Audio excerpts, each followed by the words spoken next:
Hi, I'm Dark Shades, and this is part 2 of life skills, whether or not you should live with somebody or marry them. Now, I'm trying to get all the legal jargon out of the way because it does make a difference, and then we're going to the more light part of living together or whether or not you should get married.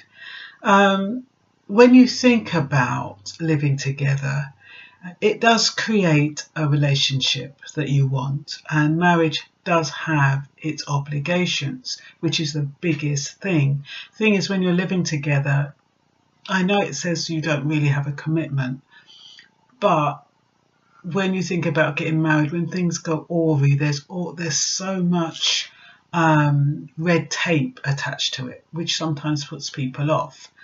But whether or not you're married will make a difference when you have children.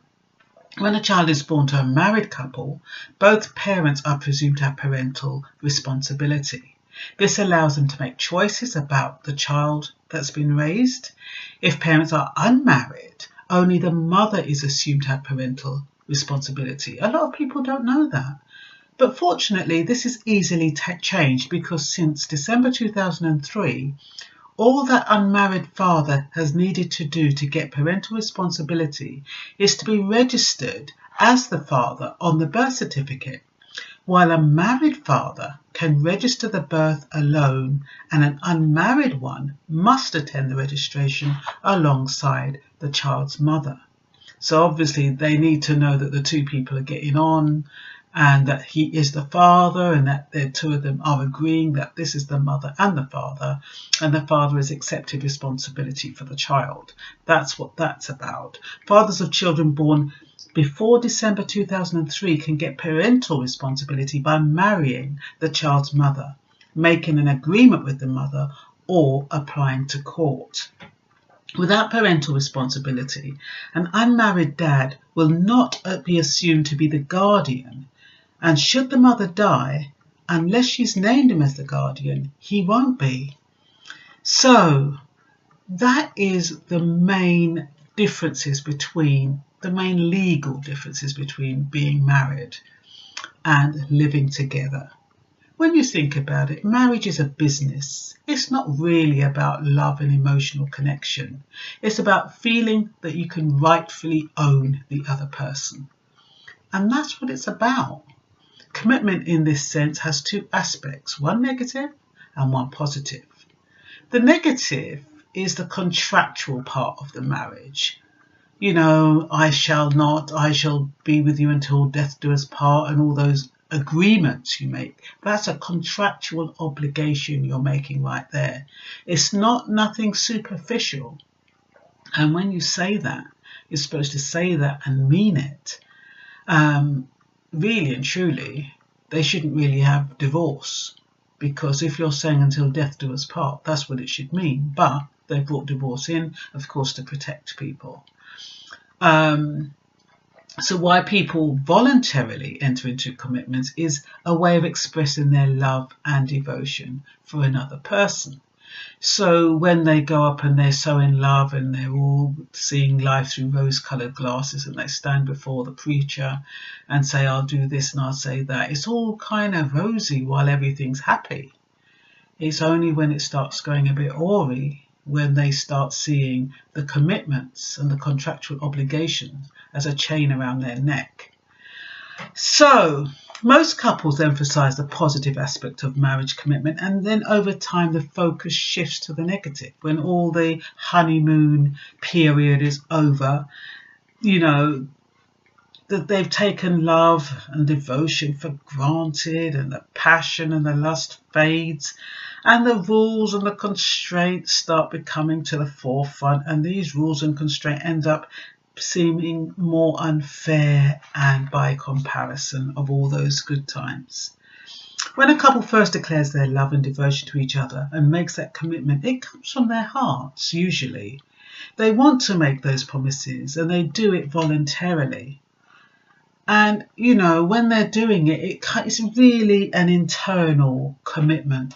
Nobody's, you know, you do have forced marriages, of course. I'm not talking about forced marriages or anything that's not done willingly. I'm talking about, in this context, two people who've agreed to get married. So when the bloom fails and all that blossom and all the rose-coloured glasses and all that lovely sex every day and kissing and hugging and going out and all of that kind of stuff, and then you start getting down to the nitty-gritty, that's when you start thinking, oh bloody hell, what have I done? I should have really lived with this person. But the thing is that even when you live with a person, there's still an element of commitment, I would say. I mean, I'm not going to live with somebody who I'm not committed to. So I'm sure when people live with each other, they don't do so thinking that it's going to end either. It's just that they don't want the ties of marriage and all those obligations, all those contractual obligations. Romantic marriages can decline over time, and one or both parties may start to resent the promises they made earlier on. So when partners forget why they said their vows and made their promises in the first place, and the meaning is lost, it's only the balls and chains that remain, and that is really sad.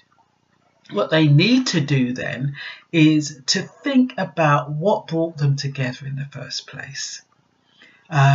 Then the rules won't seem so important. If you can remember why you went down the aisle with that person, why you made all those promises, then it should revive the relationship. I know that's what marriage counsellors say. They will say, when you met, what was it about your spouse that you liked, that you found attractive, that why you wanted to marry them?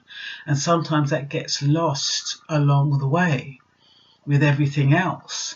And so you need to keep that focus. And so when you're, this seems to be focusing on marriage really, but I think living together is only because the main difference with living together is that you don't have that big contractual obligations. You do make an agreement, whether it's a verbal, you do kind of make a contractual agreement, but when push comes to shove, if you want, you can just walk out the door. When you're married, you can't do that.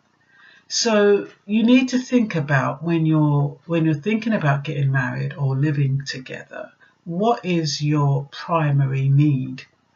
What is it that you hope to get out of the relationship? Why choose one over the other? What are the benefits? I've told you what the legal constraints are, or what the legal constraints are. You can determine whether or not that aspect of it is important to you. You might not have lots of money to transfer. You might not have kids that you need to worry about. So it might not affect you really.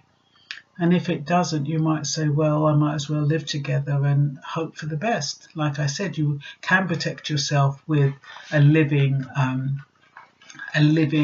in agreement or cohabitation agreement. You can do that. So it's not that bad. I mean, if you have got assets and you are worried about them, you can do that.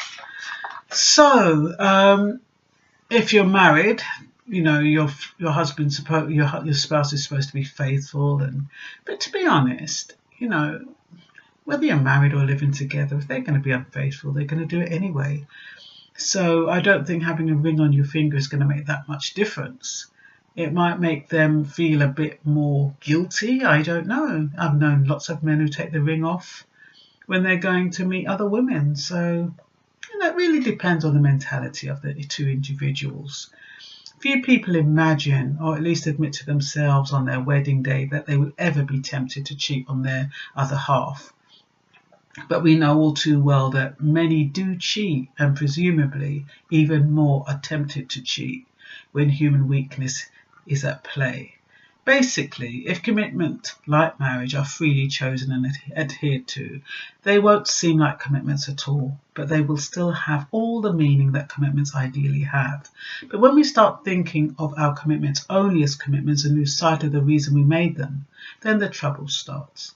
So you really have to know what you're doing. why you're doing it, and only you can know that. I can't tell you whether to marry someone or live in with somebody. All I can tell you is the pros and cons, which I've done. So that's all for now. I hope you found it useful.